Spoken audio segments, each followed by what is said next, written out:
Hello and welcome to the 1 Minute Rewatch. I am TCD Witt and today I shall remember everything.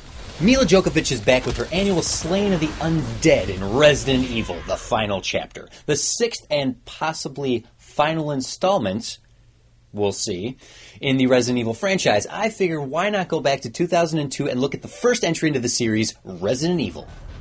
No subtitle.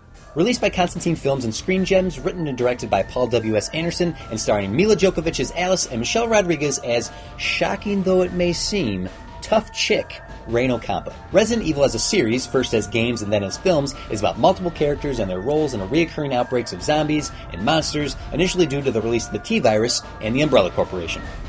And it is the best video game movie ever made.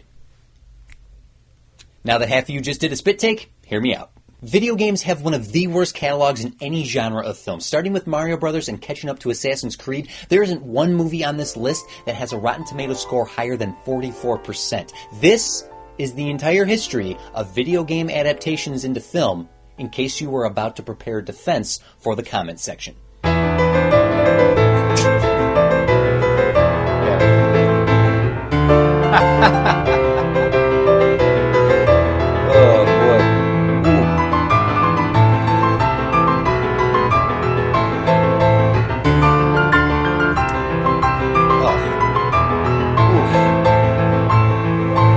Sure, you might enjoy some of those movies even in an MST3K sort of way, but that is a list of garbage. I can already hear your fingers mashing the keyboard, but look, video games aren't meant to be adapted into film. They exist in their own medium and they should stay there, and the better, more cinematic that games get, the less there's a need to turn them into movies. How is a multi-hour game like The Last of Us going to come close to being as incredible if crammed into a 2-hour film? It won't be. And taking some side-scroller adventure or button-mashing fighting game and trying to hash out a narrative is a waste of energy and resources. No one is playing Angry Birds and going, oh gee, I wonder what Red's morning routine is, or Rampage and asking, what's Lily's home life like? How many times have you heard or said, the book is better? That's because the book is better. Except Fight Club. Chuck Peace said so himself. So unless you have some sort of weird aversion to reading or you're just plain lazy, when you have unlimited hours to develop character and plot and ideas and themes, it's going to be better than cramming it or trimming it to fit into a 2-hour movie. And video games are no different. Video games will always be better than the films they're adapted into. They're better than the books too, because less reading. Right, Tim? With that long preamble aside, I stand before you now to tell you that 2002's Resident Evil is the best adaptation of a video game, and now I present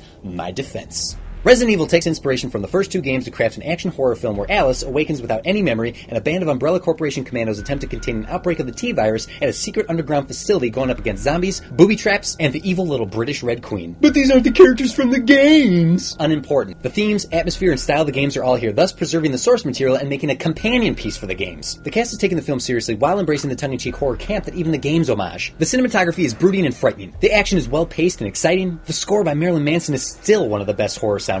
And is there a greater action heroine than Mila Jovovich? Maybe Kate Beckinsale, but Mila has a force and a presence, the ability to be completely badass while also sympathetic and sweet. She has cemented herself as important a modern straight-up action hero as Statham, The Rock, Vin, and any other meathead action hero in the past 15 years. While every other adapted video game takes itself way too seriously, marries itself way too close to the source material, or gets so far off the mark that it's unrecognizable as an adaptation, everything in Resident Evil combines to make a true to the spirit of the game's exciting action horror film. It's not the best action movie ever made, but it is easily the best video game movie ever made. And that's why I'm giving Resident Evil 3 zombie dogs out of 5.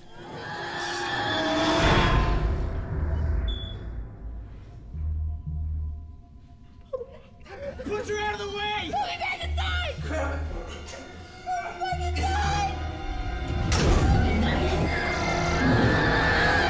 But it's dumb. These aren't the characters from the games. I like them when they do this and when they do this. Look, the games still exist. This movie didn't ruin those ideas by making terrible versions of them. We don't need any more video game adaptations because they keep making them so badly. Unless they're going to take notes from this movie and, if I'm being kind, the first Silent Hill and just adapt the tone and the style, we're just going to keep getting trash.